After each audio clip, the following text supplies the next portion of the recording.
Pernah kepikiran gak sih, kenapa Indonesia yang dulu terkenal sama candi-candi, dewa-dewa, dan kerajaan Hindu-Buddha, sekarang malah jadi negara dengan penduduk muslim terbesar di dunia? Gimana ceritanya tuh? Apakah tiba-tiba ada ninja dakwah yang turun dari langit terus ngajakin orang masuk Islam? Atau ada invasi pasukan unta? Wah, jangan salah paham dulu ya. Nih, gue bakal ceritain sejarahnya lengkap, panjang, tapi santai dan tetap seru. Biar lo paham betapa dahsyatnya proses Islam masuk ke Indonesia. Cus, langsung kita mulai. Jauh sebelum kata Indonesia ada, wilayah kita dulu dikenal sebagai Nusantara. Luas, rame, dan super sibuk, terutama karena posisinya yang strategis buat perdagangan. Dari abad ke-4 sampai ke-14, kerajaan-kerajaan besar di sini kebanyakan menganut Hindu dan Buddha. Lu pasti pernah denger dong nama-nama kayak Kerajaan Tarumanegara, Sriwijaya, dan Majapahit. Kerajaan-kerajaan ini bukan kaleng-kaleng.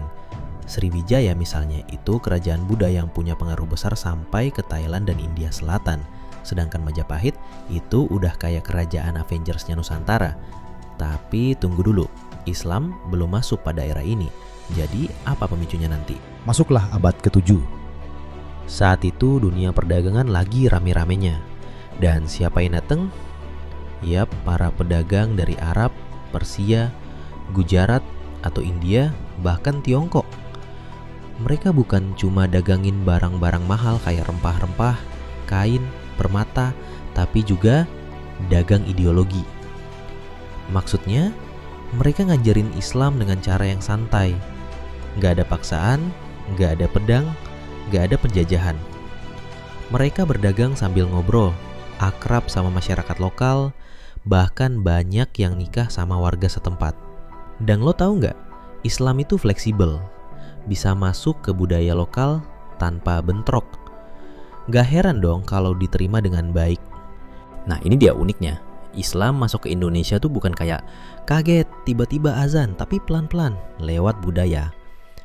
Masuknya Islam lewat jalur dagang tadi diterusin sama dakwah kultural.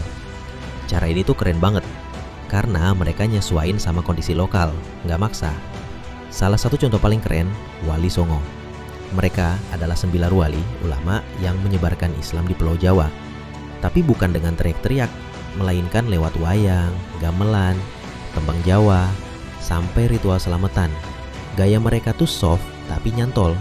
Orang Jawa yang dulunya nyembah dewa, lama-lama tertarik sama Islam karena merasa nggak ditentang budayanya.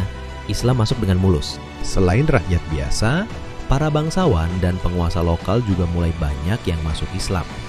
Kenapa? Karena mereka melihat ada keuntungan politis dan ekonomis. Kalau mereka ikut Islam, mereka bisa bangun jaringan dagang dengan pedagang muslim dari luar negeri. Lumayan dong. Nah, lahirlah kerajaan-kerajaan Islam kayak Samudra Pasai di Aceh, Kesultanan Demak di Jawa, Ternate Tidore di Maluku, dan banyak lagi. Kerajaan-kerajaan ini jadi pusat penyebaran Islam.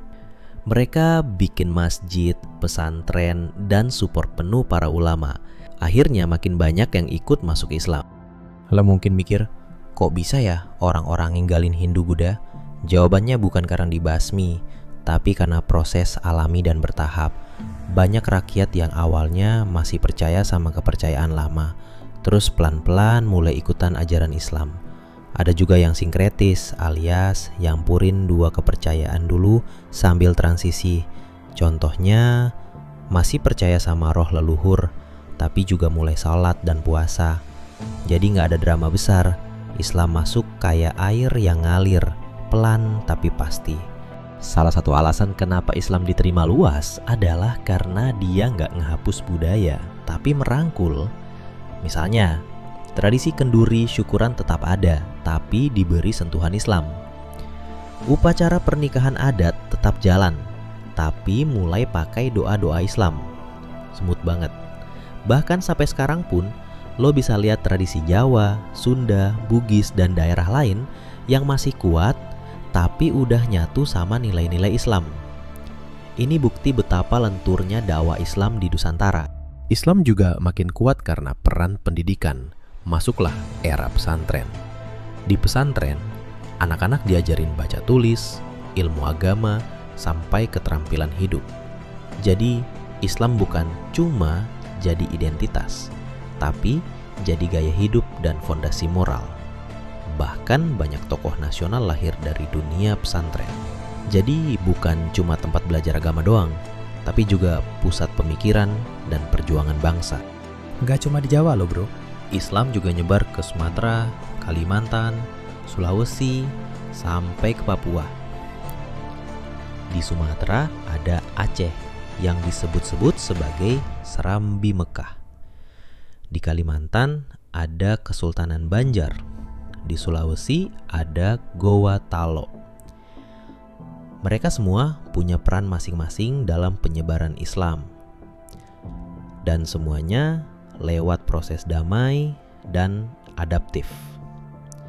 Benar-benar beda dari image penyebaran agama yang penuh konflik di tempat lain. Saat bangsa Eropa datang, terutama Belanda, mereka lihat umat Islam sebagai ancaman politik. Karena apa? Karena umat Islam punya jaringan kuat lewat masjid dan pesantren. Akhirnya banyak pemimpin perlawanan terhadap kolonialisme adalah tokoh Islam. Contoh, Pangeran Diponegoro, Teuku Umar, KH Ahmad Dahlan, KH Hashim Asy'ari. Artinya, Islam gak cuma jadi agama mayoritas, tapi juga jadi semangat perlawanan dan kebangsaan. Proses panjang ini bikin Islam tertanam kuat di hati masyarakat, bukan karena paksaan, tapi karena diterima dari hati. Hari ini, lebih dari 87% penduduk Indonesia adalah Muslim, tapi tetap hidup berdampingan dengan umat agama lain. Toleransi tetap dijaga, budaya tetap hidup. Dari situ kita bisa lihat bahwa Islam di Indonesia itu unik. Bukan Islam yang kaku dan eksklusif, tapi Islam yang terbuka dan ramah budaya. Sekarang lo udah tahu kan kenapa Indonesia yang dulu Hindu-Buddha bisa berubah jadi mayoritas Muslim? Bukan karena dijajah, bukan karena perang, tapi karena pendekatan damai, kekuatan budaya, peran ulama dan kerajaan, dan tentu aja karena Islam itu sendiri adaptif dan lentur. Cerita ini harus terus dibagi, biar makin banyak anak muda yang paham sejarahnya sendiri. Kalau lo suka konten kayak gini, jangan lupa like, komen, dan subscribe.